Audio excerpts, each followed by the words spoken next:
যে কোনো ধরনের wound বা ক্ষত সারতে কেন সময় লাগছে?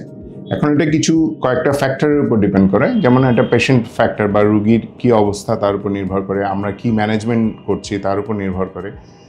এখন যেটা হচ্ছে রুগীর কী অবস্থা, এখন যদি দেখা গেল এমন একটা রুগীর ক্ষত হয়েছে যে কিনা অ্যানিমিক বা তার রক্ত স্বল্পতা আছে, তার আগে থেকে ডায়াবেটিস আছে কিনা জানা নেই, তার অন্যান্য রক্ত চলাচলের সমস্যা আছে, এগুলোর কারণেও ঘা বা ক্ষতটা সারতে সময় লাগতে পারে।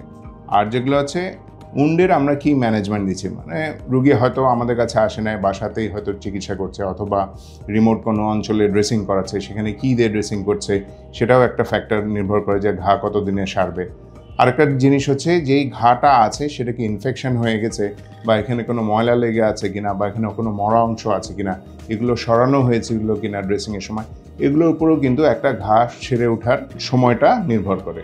সুতরাং যারা এই ধরনের ক্ষততে ভুগছেন তারা দেরি না করে নিকটস্থ যে কোনো ডাক্তারের সাথে সরাসরি যোগাযোগ করুন।